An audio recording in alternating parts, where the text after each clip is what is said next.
and she's inspiring. Let's welcome our host, Kimberly, from Entrepreneurs Rocket Fuel's Web Summit, and a warm welcome to you. Thanks for joining us, and we've got an exciting guest coming right up. Kimberly, take it away. Well, hello, folks. It's Kimberly Hobshite with Entrepreneurs Rocket Fuel and the Passive Income Web Summit. I'm excited. We have back with us a very special guest. It's Mike Wolf. Mike is coming back to talk to us about real estate. And last time he came to talk to us about turnkey real estate solutions. If you have a ton of money that you want to invest in turnkey real estate, he's the man. But today he's actually going to talk about the other side of it. Like, you don't actually have a whole bunch of cash. What can you do to invest in real estate without a whole bunch of cash to start with? So, Mike, welcome to the program. Hey, thanks for having me back. Good to see you again. Absolutely. Super glad you're here. All right. So we're going to talk about like people that you have helped that have had absolutely no money to start with and are able to do something in real estate because there are people who really are interested in owning real estate and being part of the real estate investment world, but they don't have a lot of extra cash on the side to be able to invest in some sort of turnkey real estate opportunity. And we'll talk about the turnkey real estate also. So if you're listening and you're interested in that, we can definitely talk about that at the end and give you information on that. But this session is going to be focused on how to do it with little or no money. So let's get started. Tell us a little bit about how you got started with little or no money yourself. Yeah, well, I definitely am an expert at that because when I started 30 years ago, I was a broke, starving university student who was I was trying to pay off my student loans actually. And so I wish I had zero to start with because that would have been better than where I was at with my student loans. Oh, so you had like negative, that's right. I had negative, I had less than zero. And so one of the things that I teach my students is that when you don't have a lot of resources, you've got to become resourceful. And so I'm actually gonna tell you how I did my first deal. I got a job at the phone company, which back then was government, it was union, paid really well. And while I was there, I actually bought my first house to live in. And once again, I didn't really have a down payment. I did have good credit, which helped, but there's ways to get started with no credit, no money, but I did have good credit. And so when I was going to get the mortgage, my mortgage broker told me, well, you have to show a down payment. I think it was 5% back then. I had to show 5% of my bank, which I did not have.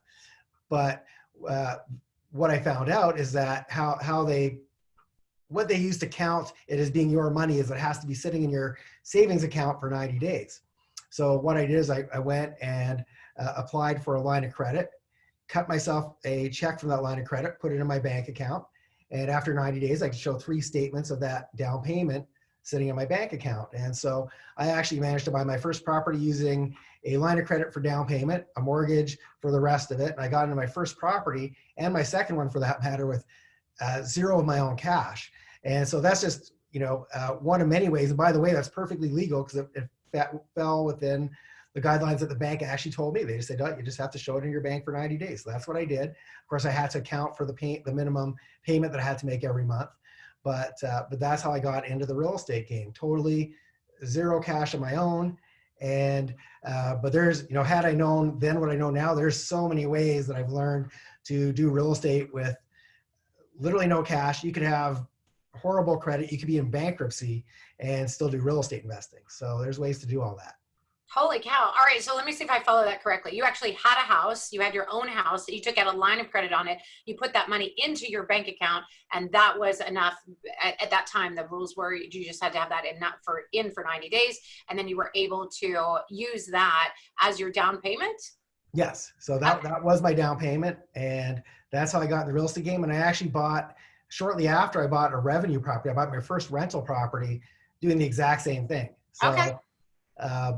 Now, nowadays, like I said, I know ways to buy properties, for pennies on the dollar. Back then, I did things very traditionally. Got a down payment. I didn't save it, but I got a down payment, applied for a mortgage, bought a property. So I did it very traditionally, very transactionally. And, I'm grateful that I got in the game because it would have been very easy for me to say, oh, I don't have a down payment. I don't have any money. I can't possibly do real estate. And had I not done that, I don't know what I'd be doing now, but I'm pretty sure I wouldn't be on your podcast talking about real estate investing. So, and I'd probably be doing a 9-to-5 job somewhere. And nothing wrong with that. No shame in Not that that there's game. anything wrong with it. Trading time for money is one way to make it. It's an honest day's work for an honest day's pay. That's absolutely fine. But I've been there, done that too, so I'm not criticizing it. Me too. And if you can put some of that aside and be able to start creating an empire beyond that with passive income, that is really a fantastic way to do it. Now, with little or no money doesn't necessarily mean passive income right out of the gate. So you might not, well, maybe you would. I was going to guess that you wouldn't have little or no money and be able to get passive income in the next 60 days. Although it's possible that you can with some of the transactions that you've talked about, where you find a property, you put $1 down on it or whatever, and then you turn it over to somebody like you who's interested in investing. So that would sort of be passive. That's called wholesaling. You could absolutely do that while you're hunkered down somewhere, locked down. You can do this from your desk. And so what wholesaling is, basically, you're finding a property, you're putting it under contract. These days, a lot of people aren't, a lot of investors I know aren't even going to look at the properties, because it really comes down to the numbers. You could have the owner, show you around the home on Zoom or FaceTime or whatever. But you're actually putting a home under contract that you're not actually going to close on. If you don't have any cash, you're not going to close on it. You're going to put it under contract, and then you're going to find an investor like myself. If to use an example, imagine you found a property worth $200,000 and the owner was very motivated. They're willing to sell for $100,000. You don't have the $100,000 to buy it. So one strategy would be you put it under contract so nobody can steal the deal from you. You're going to put your name on so I would put Mike Wolf or nominee. And what that means is I could close on it if I want, or I can nominate somebody else to run with that contract. And so now, after putting it under contract, I'm going to go find an investor who's got the cash. And I'm going to say, listen, I've got this deal. You should be able to make $100,000 on it. Would you be willing to give me $10,000 or $20,000? I'll let you have, and I'll assign the contract to you. And so now I'm getting paid $10,000 or $20,000. I'm not actually buying the real estate. I'm finding the deal, and then I'm being the bird dog for somebody else who's actually going to run with it. And the great news is, if you're the wholesaler, you get paid once the closing happens with you and that investor. You're not having to wait until the investor goes and fixes the home and flips it. You're getting paid right away. Another strategy using the same concept, imagine you find this deal, $100,000 profit margin, you put it under contract, and instead of selling it, maybe you're finding another investor and saying, listen, I got this great deal. Do you want a joint venture with me? If you put up the cash, I'll do the work, and we'll split the profits. And now you're making even more money, once again, using none of your own cash. So there's a lot of, this is just the tip of the iceberg. We're just barely getting started. But there's a lot of ways to get into the real estate game. And, it drives me crazy because most people see money as a hurdle. Well, I wasn't born with money. Nobody's born with money. And every successful real estate investor that you see out there, the real estate investors that are making 7 figures a year and 6 figures a year and 8 figures a year even, they all started off very humbly and usually with very little money. And the most successful ones are usually the ones that had the worst circumstances when it comes to finances. Most of them had to get very resourceful. The people that start off, with a little bit of money to play with when they get into real estate, they tend to be a little bit lazier. And the people that are hungry tend to work really, really hard to find these deals. And they tend to be the ones who go on to be the most successful. I definitely get it. And I've heard people talk about this before, but there are pieces of it that I feel like I'm not sure I would understand how to do that. The first one is, and before you answer it, I want to ask everybody to put your questions in the chat box for Mike. We have him here.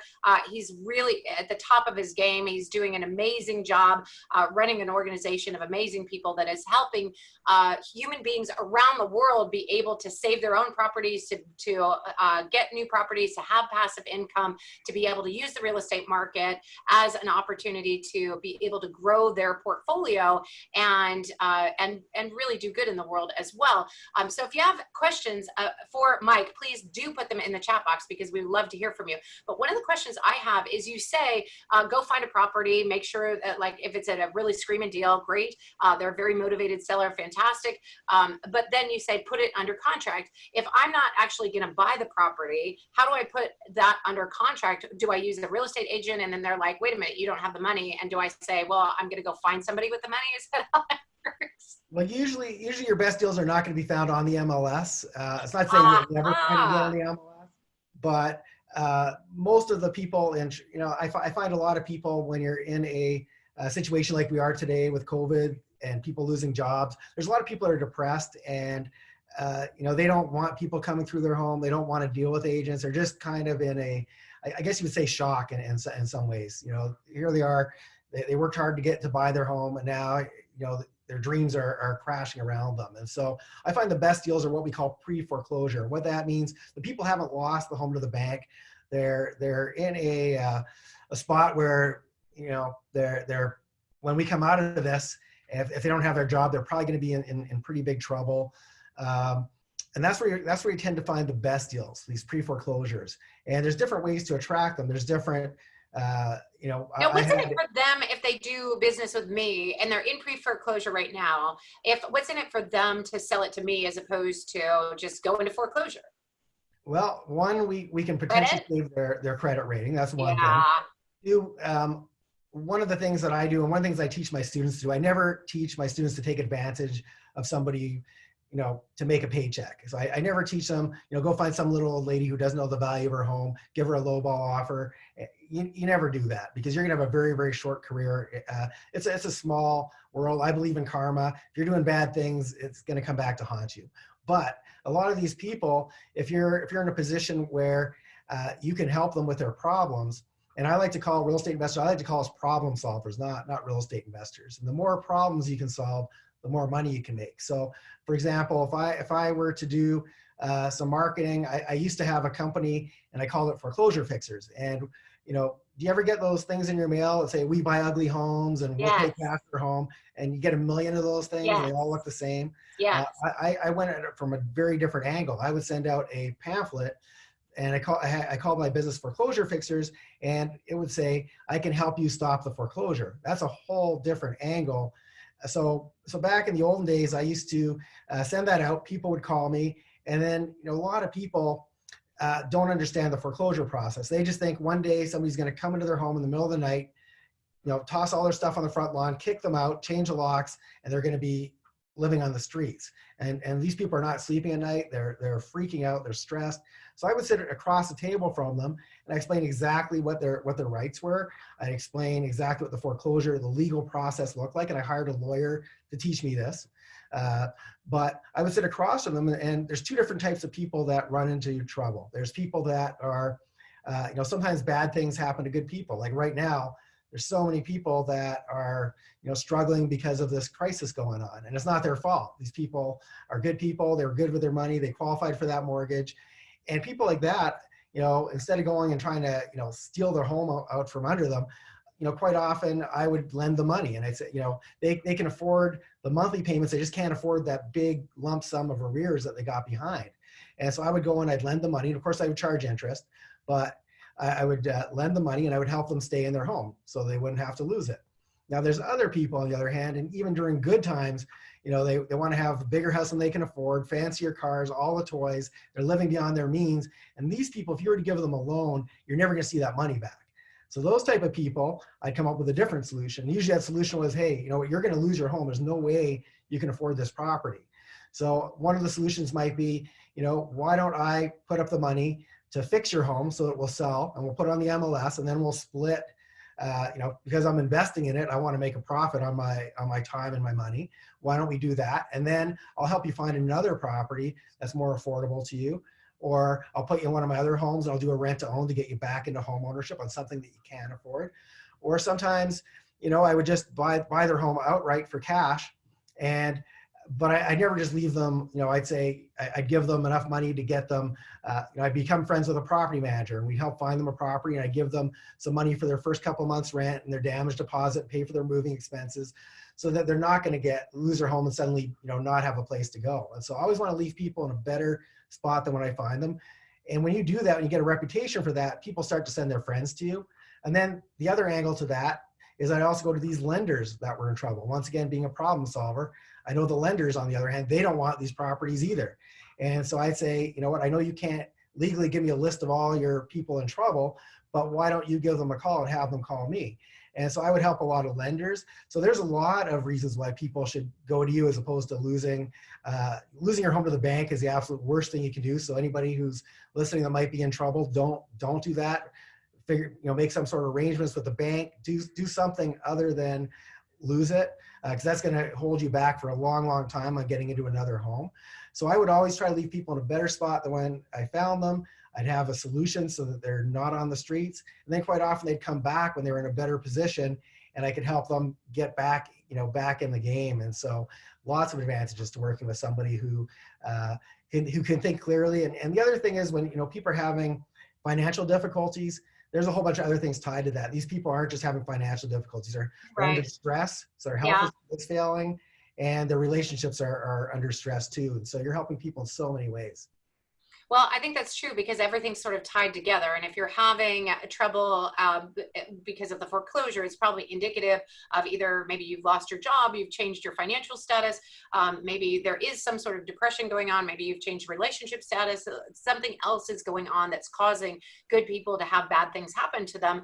And that can cause a lot of stress. And to have somebody like you that's not just like, give me, but more like, how can I help? What do you need? And how can we end up with you in a better situation than you were before we met is really, I mean, that's really good for the world, right? It's good karma, and it's good for the world as well.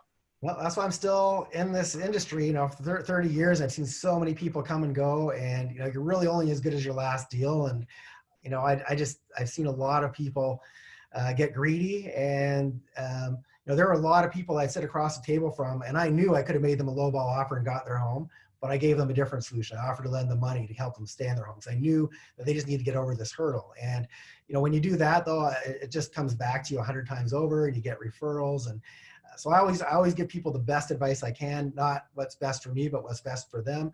And then I work with them to make that happen. So, all right. So I want to switch gears a little bit and talk about something that isn't for people with no money, but maybe a little money.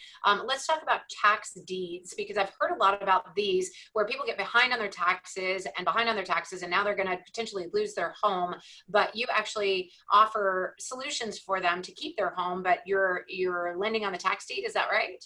Yeah. So what a tax deed is, first of all, is when somebody hasn't paid their property taxes in a number of years. Eventually the county is going to put that home up for auction, and the county needs that money to pay for their police and their schools and all the infrastructure. So eventually that home is going to go up for auction. So I'm going to try to deal with it as a pre-foreclosure. I'm going to try to track down the homeowner before it goes to auction, come up with a solution for them, and bail them out so they don't lose it at the auction. If I can't track them down and it does go to auction, these homes go for pennies on the dollar, because the county isn't, by law, they're not really supposed to make a profit on these properties.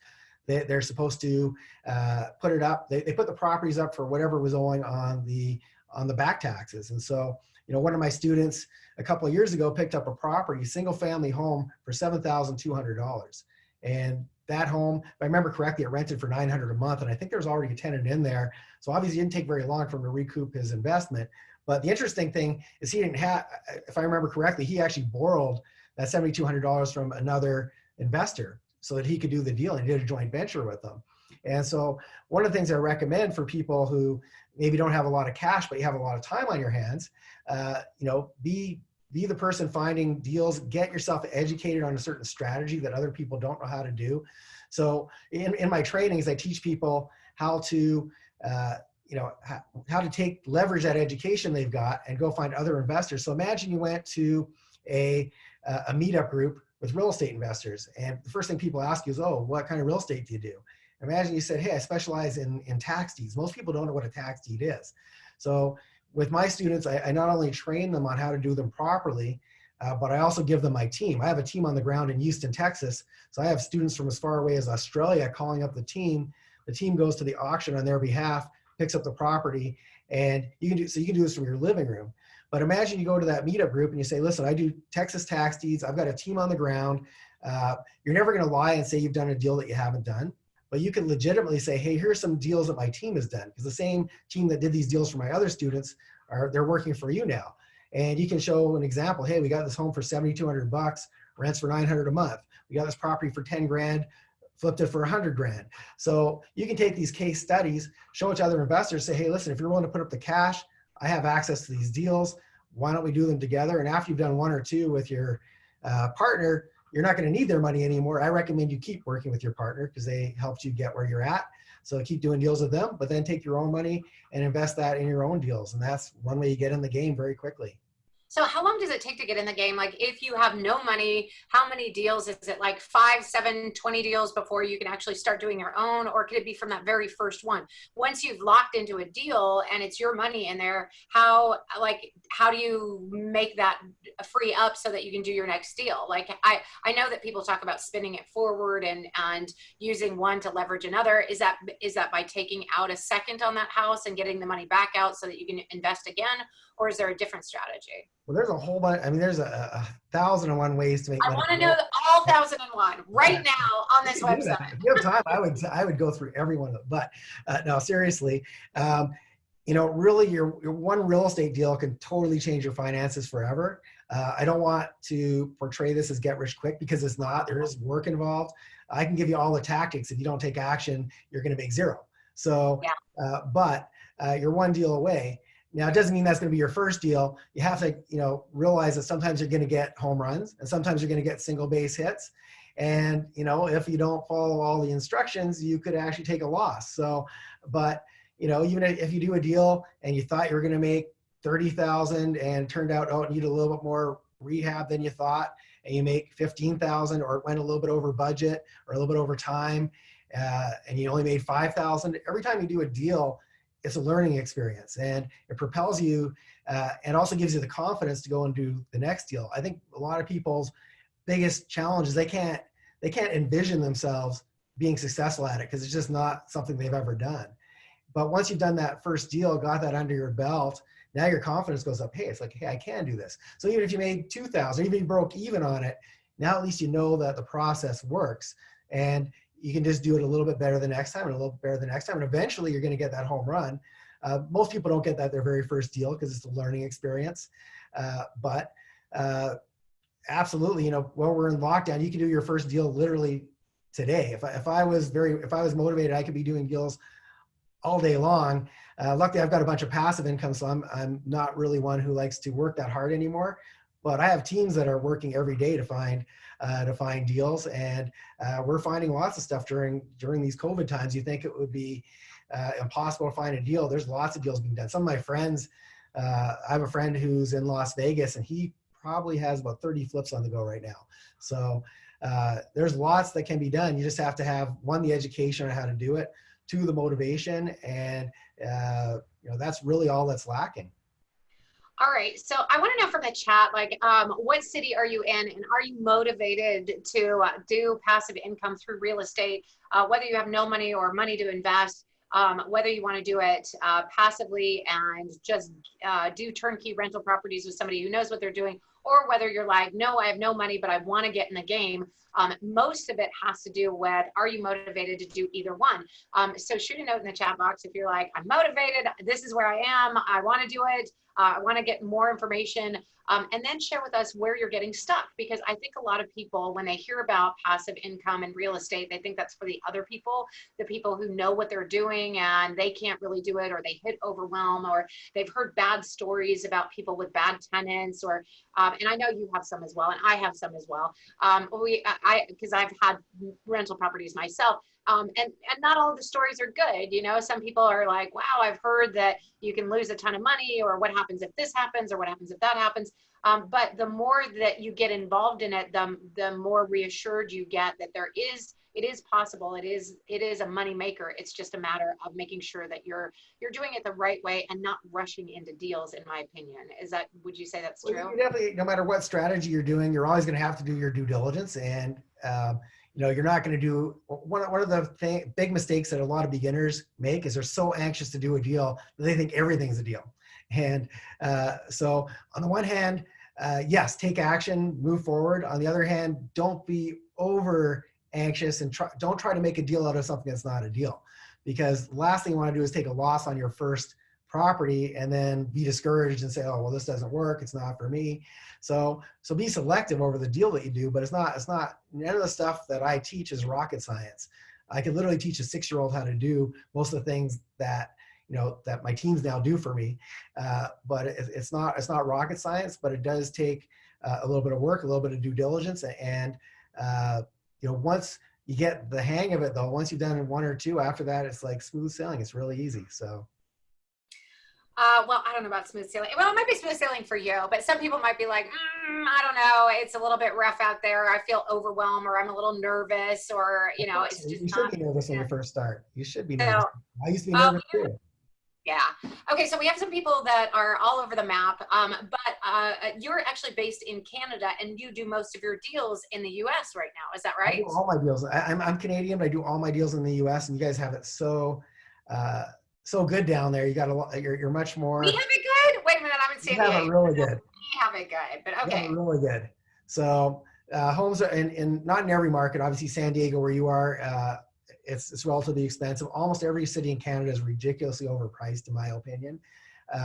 But more importantly, you have a lot of tax benefits to investing in real estate and a lot of perks. For example, you have something called the 1031 exchange, and for those of you who don't know what that is, basically says that if you buy a property and you've held it for over a year, so you can't just flip it in a week, but if you've held it for over a year and maybe you put tenants in there, and then you decide down the road that you want to go and you've made a profit, it's appreciated, you want to go sell that property, and now maybe take those proceeds to go buy 2 properties. As long as you keep reinvesting your profits in more properties, you're not going to pay capital gains. And first of all, disclaimer, I'm not an accountant, so talk to your accounting professional.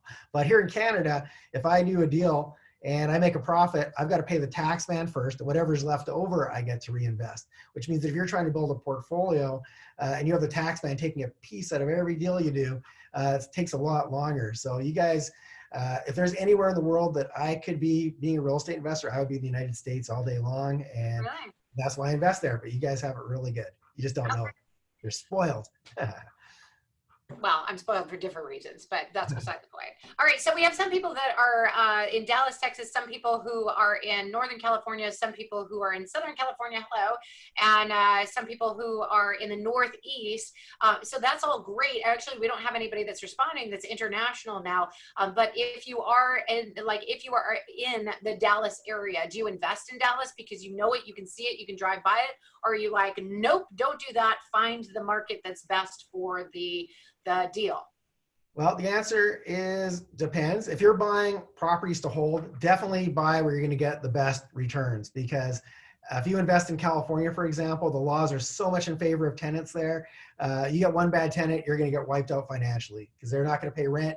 You're still going to have to make your mortgage payment and property taxes. So when you're buying and holding, you have to be very, very careful.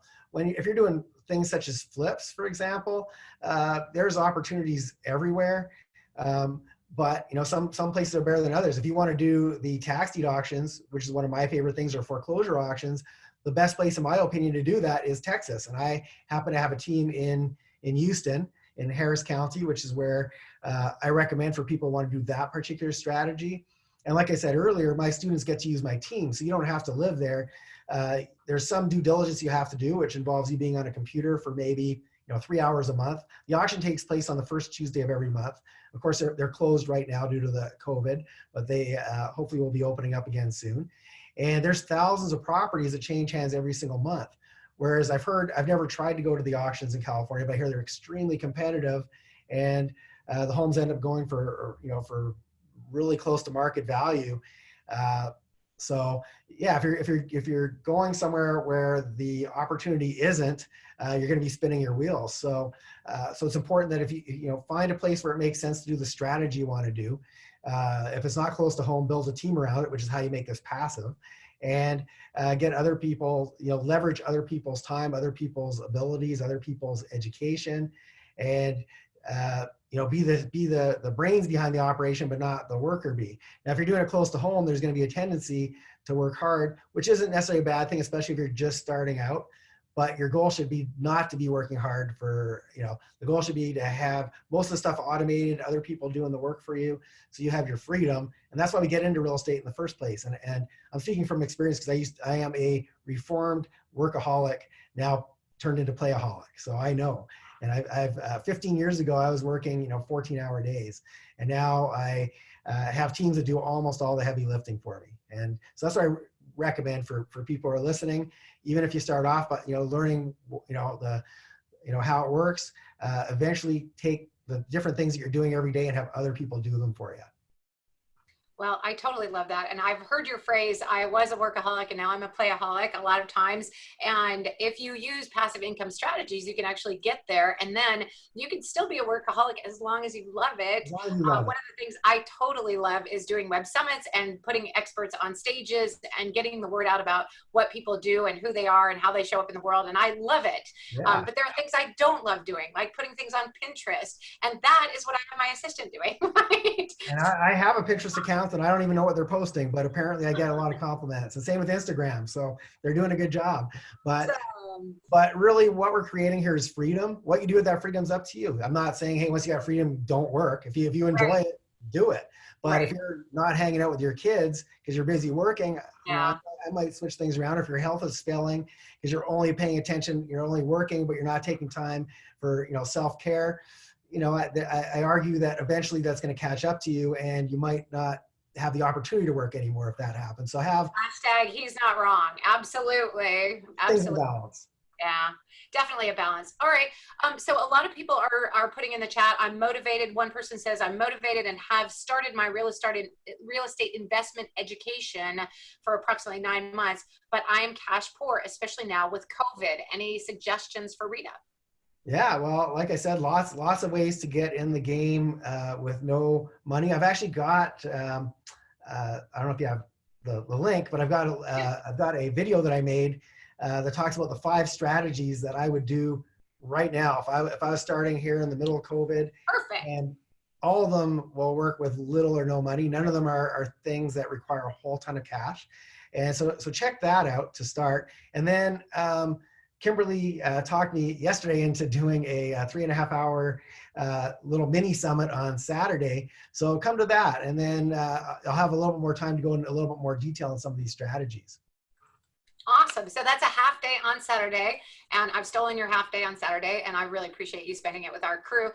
But some people were interested in getting more of your time and something that's more interactive. So it is going to be a half day session on this coming Saturday.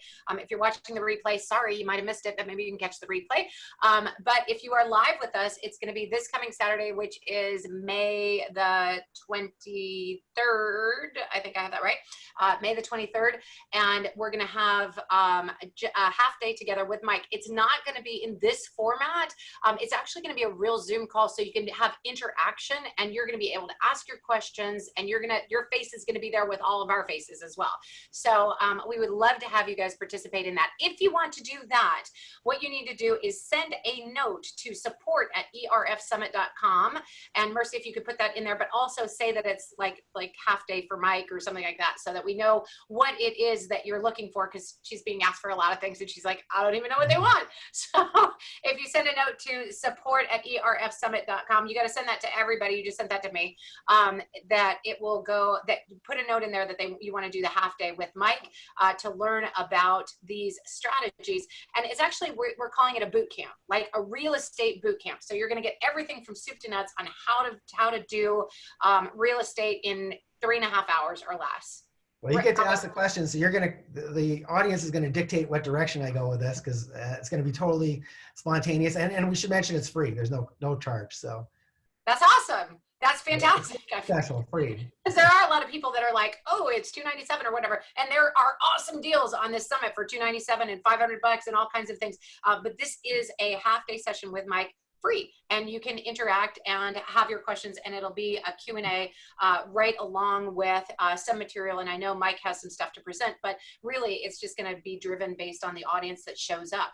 So you need to register by emailing support@erfsummit.com and saying that you want a half day with Mike, and we will give you information on that so that you can show up and interact and be with us and play with us.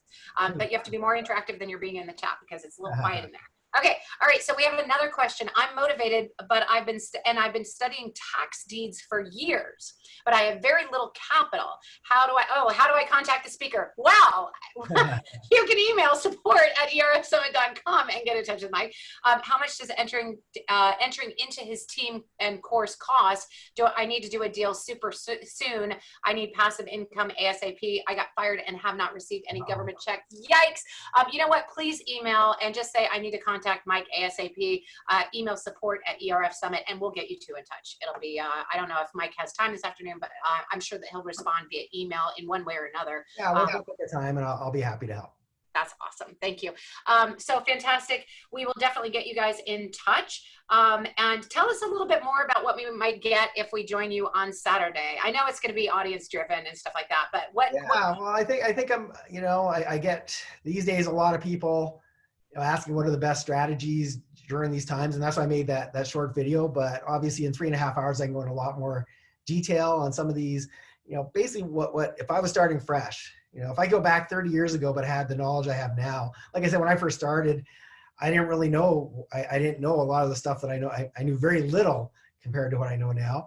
And, I did things, like I said, very transactionally. And it was always, hey, I'd buy one property, I'd fix it, I'd sell it, take the profit, do another property.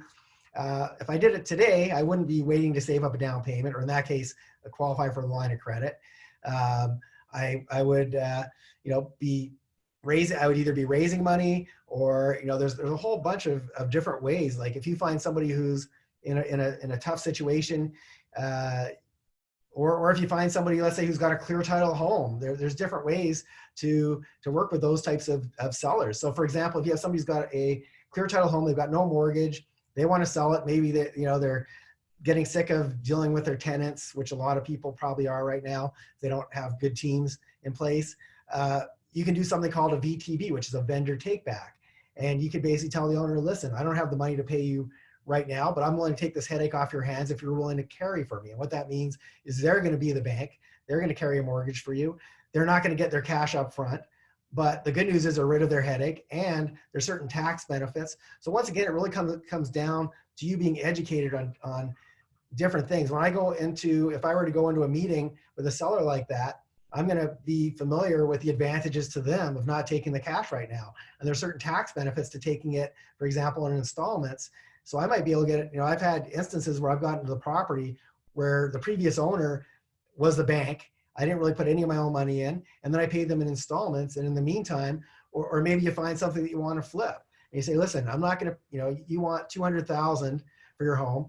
I'm going to give you $210,000, but you're not going to get paid until I'm done with this deal.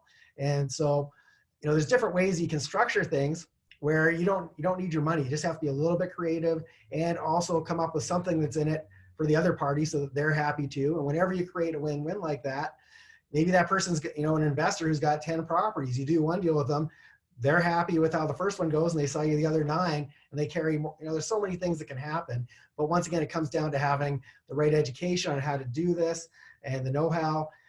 But yeah, don't let money be, like I said, I started with negative $25,000. That's when I did my first deal, plus whatever the line of credit was that I had to cut a check for. So I was in debt when I did my first deal. And the reason I'm not in debt anymore is because it's because you did your first deal. I did my first deal, exactly. And so, so you just got to get in the game. And that's what we're going to talk about in that 3.5 hours. I'm going to help people get in the game and give them some strategies that they can actually implement and do right here during lockdown or hunker down or whatever you call this thing that we're doing wherever you are.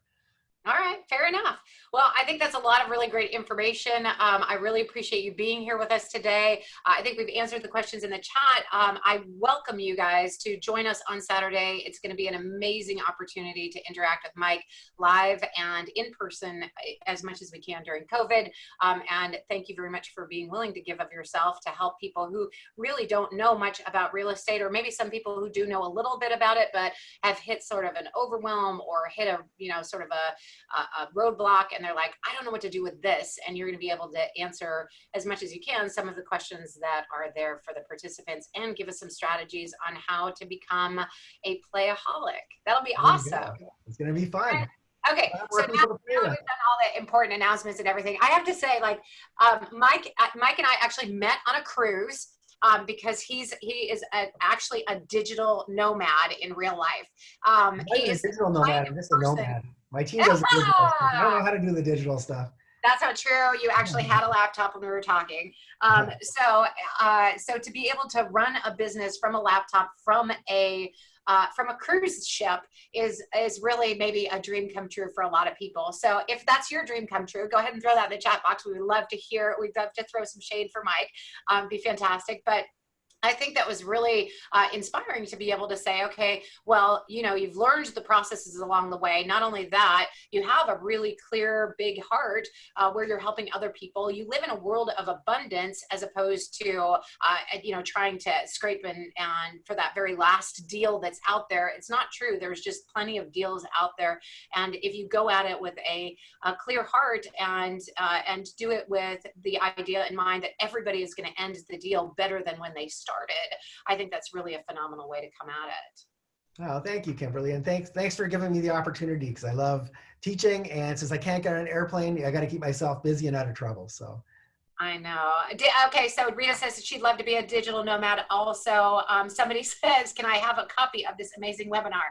Yes, you may. We are actually not charging for any of the replays. We are giving them for free because we want people during COVID to be able to use passive income strategies, to be able to set up strategies, to set it and forget it.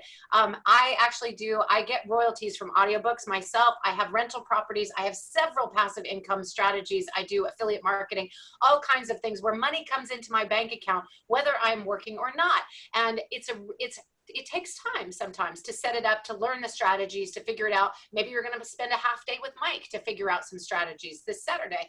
And it does take a little bit of time to set it up. But now when we're in COVID and you all are binge watching Netflix, maybe just turn off the Netflix for a second and then learn some passive income strategies, implement them. And then when we go back to work, or back to traveling full time, when we can travel again and I get to get on stages that are live and in person, that those passive income strategies will already be set up. So we can go on cruises, we can have vacation, we can enjoy our life, we can have fun working or fun playing, and be able to have those passive streams of income funding our joy along the way. That was my thought. Do you think it's a good one? I think it's a very good thought. I love that. Okay. I think we should all meet up on a cruise somewhere once this COVID thing disappears, and let's go have some fun. That sounds great. All right, passive income summit and cruise and drinks fast. I like it. Now we're talking. Okay. Cocktails for nomads abroad. Okay, we're going to do something like that. Okay, absolutely fantastic. Thanks, Mike, for being here. Before I let you go, we are at time, but before I let you go, any final words for our crew? Yeah, I just think, first of all, we're going through these times where there's a whole lot of negativity, and I recommend don't watch the news, first of all. That stuff is just going to make you angry and put you in the wrong frame of mind. Instead, look at this as, although there's obviously, and I don't want to be insensitive, there are people sick from this virus, but also look at it as a blessing in certain ways, and that now we have this time that normally we wouldn't have, that we can use. You could use it to watch Netflix all day, or you could use this to, educate yourself, reinvent yourself, figure out what, the 2.0 version looks of you after this all ends. We don't know. A lot of people are probably going to lose, unfortunately lose their jobs. But the good news is, this is giving you the motivation to learn something that maybe serves you even better than what you're doing before. And so just take advantage of this time. And If you tune in on Saturday, I'm going to give you the best information I possibly can in 3.5 hours. But if there's any way I can help, reach out to Kimberly and she'll connect you with me. So. Awesome.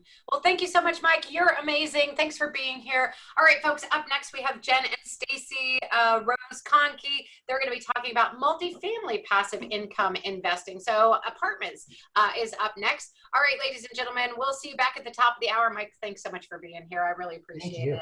All right, we'll see you on Saturday. That'll be fun. It will be fun. Looking forward to it.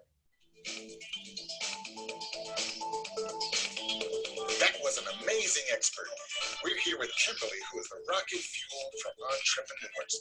She's on a mission to help you launch your business to new heights. Nobody lives out loud better than Kimberly.